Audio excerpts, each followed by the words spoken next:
Vamos lá, gente, vamos seguir com nossas aulas aqui. Questão do caráter discricionário do inquérito policial. De cara, você tem que observar que o processo vigora o devido processo legal. Princípio do devido processo legal. O processo vai seguir devidamente de acordo com o que está na lei. Quando a gente fala de inquérito policial, eu estou falando de procedimento administrativo. É um conjunto de atos.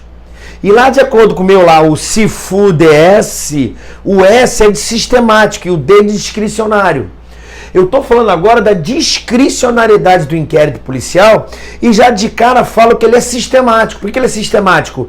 Porque ele tem que se pautar por uma lógica conclusiva. Então, André, o que é discricionariedade do inquérito policial? Olha, para se tratar de um procedimento administrativo, a autoridade policial ela tem uma liberdade para investigar. Ah, então liberdade faz o que quiser? Não, cara. Paute pelo princípio da legalidade e respeito à dignidade. Porque senão vira arbitrariedade. Perfeito. Ah, então ok. Respeitando a legalidade e a dignidade, ele pode investigar do jeito que ele quiser? Também não, tem que ser sistemático. Por que sistemático? Ele tem que conduzir as investigações no sentido de ter uma lógica conclusiva. E qual é essa lógica conclusiva? Indícios de autoria e prova da existência do crime. Maravilha? Então é essa a ideia da discricionariedade e da sistematização. O D e o S do CIFU-DS. Discricionário. Não há sequência de diligências pré-estabelecidas pelo legislador, por tratar-se de procedimento administrativo, mas tão somente um rol exemplificativo. Nós vamos analisar o artigo 6º do Código de Processo Penal. Discricionariedade é a liberdade dentro da legalidade, diferente da arbitrariedade. Eu ainda botei a mais, eu botei legalidade e também respeito à dignidade da pessoa humana em razão do garantismo penal. Discricionariedade não é absoluta, com inclusive controle externo do Ministério Público, bem como seus poderes requisitórios de diligências. Além disso, o tal órgão pode requisitar a instauração de inquérito policial. É aquilo que nós já conversamos. Então, a autoridade policial ela tem uma liberdade, mas uma liberdade mitigada. É claro, essa discricionalidade não é fazer o que quer, é agir dentro dos padrões da legalidade, dentro dos padrões da dignidade, dentro dos padrões onde há o exercício do controle externo do Ministério Público da atividade policial. Quando eu falo controle externo, artigo 129 da Constituição, inciso, se eu não estiver errado, 7º, 8º, você lembra, atividade fim. Então, as atividades finalísticas da polícia, os resultados das investigações podem ser controlados. Porém, a atividade meio, a forma com que o delegado investiga, o Ministério Público não pode controlar. Então, se o Ministério Público tem um controle externo estabelecido na Constituição, significa dizer que ele pode requisitar diligências, mas ele não pode determinar como que essa diligência vai ser feita. Ele pode analisar aquilo que entra na delegacia e aquilo que sai. Entrou, saiu. Talonário de boletim de ocorrência e pouquíssimos inquéritos policiais concluídos, eu posso avaliar o princípio da eficiência. Isso é controle externo. Agora, a forma com que o delegado investiga, o Ministério Público não pode se imiscuir. Um promotor não pode falar para o delegado: delegado, eu quero que você siga essa linha de investigação. Eu quero que você siga a linha do caso Marielle, que foi um crime passional. Foi o ex-namorado ou namorada da Marielle que a matou. Olha, senhor promotor, essa é a minha atividade, a minha discricionalidade diz que é na minha atividade meio, eu vou investigar no caminho que eu achar mais conveniente. Está claro? Eu posso até seguir também essa sua linha, mas a minha linha eu vou seguir de investigação porque eu tenho discricionalidade. Está claro? Requisição não é ordem, não é isso? Aliás, requisição é ordem. Tá claro? Só que nesses termos, quando ela faz requisição, não é uma ordem, já que não há hierarquia entre o delegado e o Ministério Público. Quando você fala de requisição da instauração de inquérito policial, não há um vínculo hierárquico, é uma determinação. Trata-se de uma exigência fundamentada na Constituição, já que o delegado também está sujeito ao princípio da obrigatoriedade. Então, o inquérito policial, se houver crime, se houver um fato típico, já se liga, A autoridade policial tem que instaurar inquérito policial, a não ser que seja hipótese de uma infração de menor potencial ofensivo. Mas quando que a autoridade policial ela deve instaurar inquérito policial? Quando há o fato típico. Tendo o fato típico, ele é obrigado a instaurar o inquérito policial. Perfeitamente? Tranquilo? Então veja bem, André, essa requisição está vinculada ao princípio da hierarquia, princípio hierárquico? Não, porque o Ministério Público não é uma autoridade superior hierarquicamente, até porque são órgãos distintos. Polícia Civil, Polícia Federal, Ministério Público Federal, Ministério Público Estadual. Está claro? Porém, como delegado de polícia, ele está adstrito ao princípio da obrigatoriedade, assim como também na ação penal que nós vamos estudar, o delegado é obrigado a instaurar um inquérito policial. Sendo ilegal essa requisição, pode a autoridade policial se recusar. Comunicação aos órgãos correcionais ou o Procurador-Geral de Justiça. Ou então a Câmara, eu acho que é a Câmara, né, o Conselho de Procuradores, não vou lembrar agora, acho que é o Conselho de Procuradores em âmbito federal. Em âmbito estadual, o Procurador-Geral de Justiça. Está claro? Então, André, se o promotor de justiça requisitar a instauração de inquérito policial por um ato teratológico, a autoridade policial pode se negar? Pode. Pô, mas não é requisição, não é ordem. Veja bem, não é ordem por quê? Porque não há vínculo hierárquico. Porém, ambos estão adstritos ao princípio da obrigatoriedade, haja visto o cometimento de um fato típico. Sendo uma questão teratológica, não há por que o delegado instaurar inquérito policial. Beleza? Delegado não tem independência funcional. Tá claro? Não vai julgar de acordo com a sua consciência ou não, em suas atribuições. Porém, deve respeitar os princípios da moralidade e da impessoalidade. Princípio da moralidade e princípio da impessoalidade. Está claro? Moralidade e princípio da impessoalidade. Ok? Tranquilo? Por que você está falando isso? Eu estou te falando em impessoalidade. O computador está fazendo outras coisas aqui, fica um pouco lento. Entendeu? Parar de fazer essas coisas para dar aula. Vamos agora analisar alguns artigos, então, do Código de Processo Penal. Tem discricionariedade, tem liberdade, respeita a legalidade, respeita a dignidade, tem que respeitar se há um fato típico, obrigatoriedade de instaurar inquérito policial, a requisição do Ministério Público, mas não há vínculo hierárquico. Beleza? Tranquilo. Artigo 14 do CPP.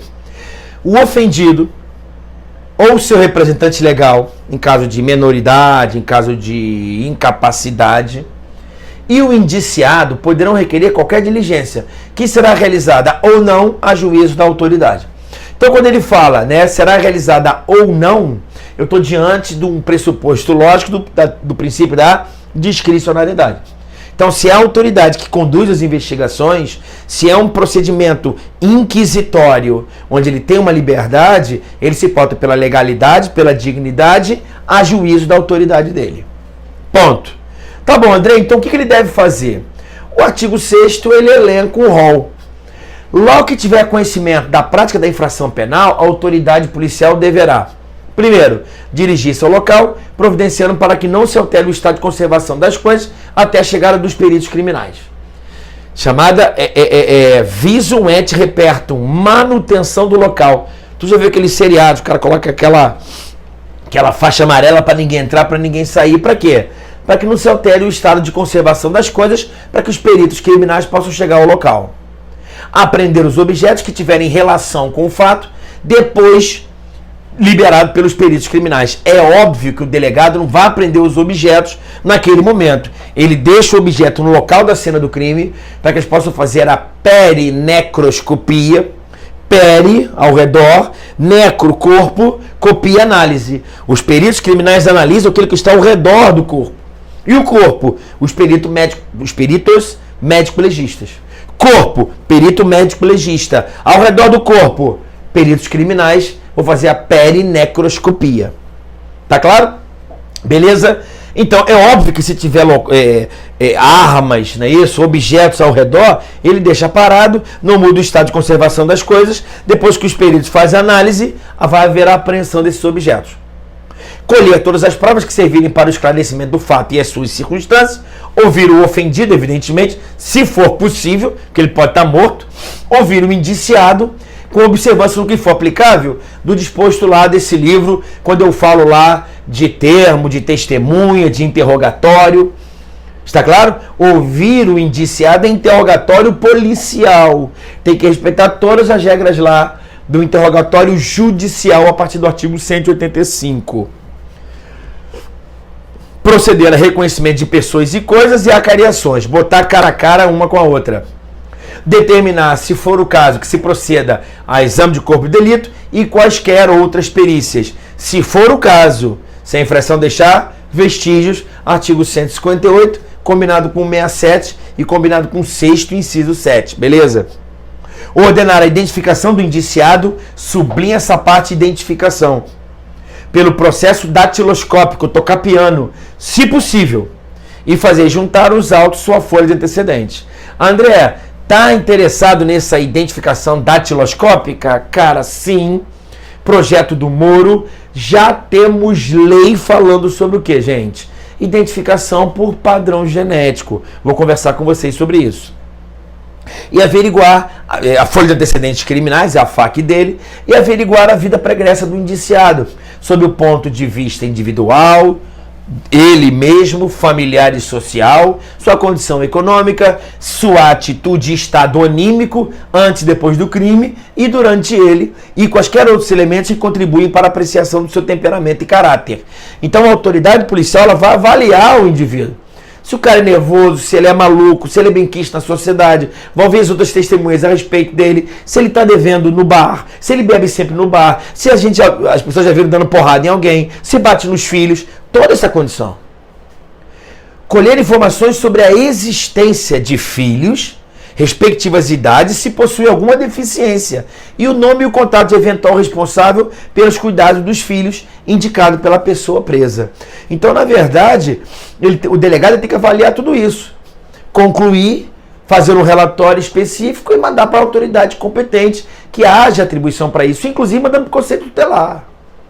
A autoridade policial ela está desempenhando um serviço público, um serviço de relevante interesse público. Então tem que se preocupar também com a família do preso, ou do indiciado, ou de eventualmente alguém que esteja cometendo crime. Tá claro? Esse é o pedido aí do artigo 6º. Então você sabe que inquérito policial é procedimento administrativo, ele tem uma liberdade. E o artigo 6º ele elenca aquilo que o delegado pode fazer e é óbvio que esse rol é um rol exemplificativo, não é um rol taxativo. Tranquilo? Beleza? Aí vem a Lei 12.830, de 2013, que ela fala o seguinte, artigo 2º, parágrafo 2º. Ela fala, durante a investigação criminal, cabe ao delegado de polícia a requisição de perícia, informações, documentos e dados que interessem a apuração dos fatos. Então aqui está falando da atividade policial, da atividade investigatória. Eu estou falando para você, é todo evidente, que o artigo 6º é um rol apenas exemplificativo. Beleza? Tranquilo? Estamos caminhando. Veio o STJ, tá? Diligência e produção de provas de natureza obrigatória. Então, na verdade, a diligência e a produção de provas, existem algumas provas de natureza obrigatória, como, por exemplo, a colheita da folha de antecedentes criminais dele, não é isso? Como, por exemplo, o exame de corpo de delito. Na verdade, esse procedimento aqui, não é isso? Não é uma discricionariedade absoluta. Agora, uma coisa é certa, que é o artigo 158 que nós já vimos. Quando a infração deixar vestígios, vai ser indispensável o exame de corpo de delito. Então, na verdade, existe uma perícia, um ato do delegado de polícia, que o ato não é discricionário, mas sim tem natureza vinculada, que é quando a infração deixar vestígios e ele vai ter que fazer o exame de corpo de delito. Ele não, né? Claro. Ele vai representar para que seja feito o exame de corpo de delito, inclusive sobre havendo a possibilidade dele ser punido pela sua omissão. Perfeito? Tranquilo, sem mistério. O que é importante, que há que se falar também, eu não falo tanto do princípio da indisponibilidade. Você vai estudar isso comigo na ação penal. Eu deixo para falar na ação penal, porque depois eu só falo, galera, o que eu falei vale para o inquérito. Quero que você entenda que o delegado, se houver um fato típico, o delegado tem o dever funcional de instaurar o inquérito policial. Exceto quando houver a possibilidade de outra coisa, claro. Tempo circunstanciado, não importa. Importa entender a ideia. A ideia é princípio da obrigatoriedade que vigora antes de iniciar a instauração do inquérito policial. Antes da instauração, vigora a obrigatoriedade se houver um fato típico em tela. Depois que se instaura o inquérito policial, eu tenho certeza que o inquérito policial vai chegar na sua conclusão. Não estou dizendo qual conclusão, mas ele vai chegar a uma conclusão. Por quê? Porque o inquérito policial ele é indisponível. Princípio da indisponibilidade. E o que diz o princípio da indisponibilidade? Que a autoridade policial não pode arquivar de ofício o inquérito policial. Que é justamente o que diz o artigo 17. A autoridade policial não poderá mandar arquivar autos de inquérito policial. Então eu quero que você entenda das 3 agentes que vão atuar aqui. A autoridade policial, delegado, instaura, o juiz arquiva e o órgão do Ministério Público desarquiva nas hipóteses cabíveis. Muita atenção, a autoridade policial instaura, juiz arquiva e Ministério Público desarquiva. Tá claro? Não esqueça dessa ideia. Uma outra questão importante é com relação ao inquérito policial sendo como um procedimento administrativo temporário. E o que é importante é você não observar que há um prazo específico para tanto. O inquérito policial ele é temporário. Qual é o prazo do inquérito policial? Você vai lá no artigo 10 do Código de Processo Penal. Lá no artigo 10 do Código de Processo Penal, ele nos fala que o inquérito tem que... Artigo 10, prazo de 10 dias estando o indiciado preso e de 30 dias estando ele solto. O inquérito deverá terminar no prazo de 10 dias se o indiciado tiver sido preso em flagrante ou estiver preso preventivamente, contando o prazo nessa hipótese a partir do dia em que se executar a ordem de prisão, vírgula, ou de 30 dias quando estiver solto, mediante fiança ou sem ela. Então, na verdade, o inquérito deve durar o prazo de 10 dias estando preso, 30 dias estando solto. Parágrafo 3º.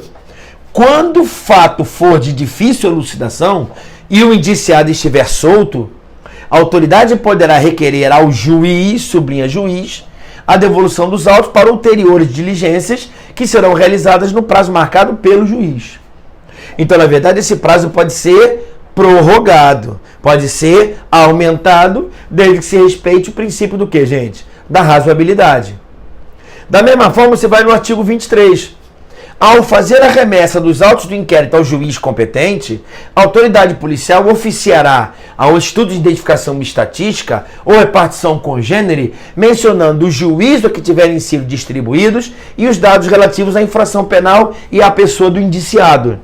Então, o que é importante é que, no curso do inquérito policial, a autoridade policial pode pedir prorrogação de prazo. Me dá mais prazo? Dilação de prazo. Por quê? Porque o fato é de difícil elucidação. Da mesma forma também que depois do inquérito policial, o relatório concluído, mandado para o juiz, o delegado pode adotar medidas ulteriores, como, por exemplo, o ofício para o Instituto de Identificação Estatística, não é isso? Outros órgãos congêneres, para depois da conclusão enviar para o juiz.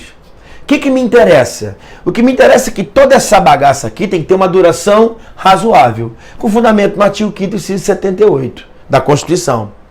Os processos, né, eles têm que ter prazos razoáveis, duração razoável do processo. Olha o que diz: a todos no âmbito judicial e administrativo, está na Constituição, são assegurados a razoável duração do processo e os meios que garantam a celeridade de sua tramitação. Então aqui a gente tem que fazer um certo malabarismo, porque ele fala duração do processo. E você sabe muito bem que inquérito policial é um procedimento. Então fica aqui esse malabarismo, não é isso? No sentido de que o inquérito policial tem que ter uma duração razoável. Está claro? Então aqui, gente, a gente dá uma fechada com relação às características do inquérito policial. Então você consegue observar que o inquérito policial, ele tem aquelas características básicas, que é o CIFU-DS, ele é sigiloso, lembra da incomunicabilidade, o I, que é inquisitivo, que é o mais importante, o F, que é formal, aí sabe que ele é inscrito, não só processado, pode ter inclusive convênios e consórcios, convênios entre as polícias para investigar o mesmo fato. Ele é unidirecional. Por que ele é unidirecional? Vou explicar melhor isso. Ele é unidirecional, se liga, como é que vem na tua prova? Ele é unidirecional porque tem como destinatário final o Ministério Público. Porque é o Ministério Público que vai fazer a imputação numa denúncia, que é atribuir um fato criminoso a alguém. André, o inquérito policial tem como destinatário final quem? O Ministério Público. Por quê?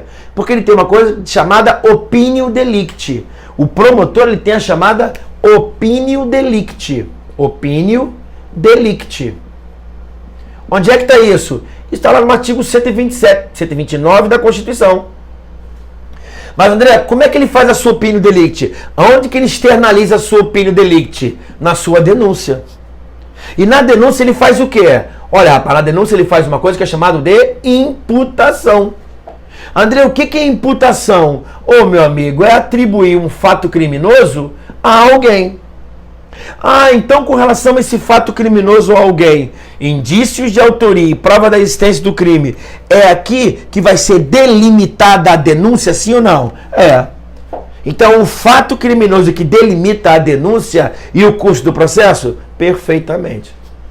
Ah, e se esse fato pudesse ser ampliado, ou esse alguém pudesse ser acrescentado, aí o Ministério Público vai poder fazer o seu aditamento. Que aí nós vamos conversar, que pode ser subjetivo ou pode ser objetivo, que pode ser um aditamento próprio ou aditamento impróprio. Isso nós vamos conversar em momento oportuno. O que me interessa é que, por enquanto, o inquérito policial, ele deve ser conclusivo, ele é discricionário, o delegado tem uma certa liberdade, porém não tem arbitrariedade, mas sim discricionariedade. Perfeito? Então é daqui que a gente conclui que o inquérito tem um prazo determinado, não é isso? Se eu falar de outros órgãos, como a Justiça Militar, tem prazo diferente. Crimes contra a economia popular, prazo diferente. Justiça Federal, prazo diferente. Lei de drogas, prazos diferentes. Eu deixo você com esse gostinho na boca para a gente analisar daqui a pouquinho. O que importa é, independentemente do prazo, ele pode ser prorrogável, desde que se respeite o princípio da razoabilidade. Por último, várias bancas já perguntaram se o réu, o investigado estando preso, se pode haver dilação de prazo. É óbvio que pode, desde que ele seja solto no 10º dia. Está claro? Então a dilação de prazo pode ocorrer. Ah, ele foi preso. Ele está preso em flagrante. André, o preso em flagrante, o indiciado preso em flagrante, a lei fala que o inquérito tem que ser concluído em 10 dias. Esse prazo pode ser dilatado? Perfeitamente. Desde que no 10º dia ele seja solto. Ponto e vírgula. Não confunda isso com eventual pedido de prisão preventiva ou prisão temporária. É uma outra questão. Não confunda o prazo de conclusão do inquérito de 10 dias estando ele preso com pedido de prisão preventiva ou de prisão temporária. Prisão temporária, Lei 7.960 de 89, prisão preventiva, artigos 311, 12 e 13 do Código de Processo Penal. Não confunda as coisas, beleza? Tranquilo? Vamos dar um intervalo. Eu vou começar a falar de que forma que o inquérito policial ele é instaurado.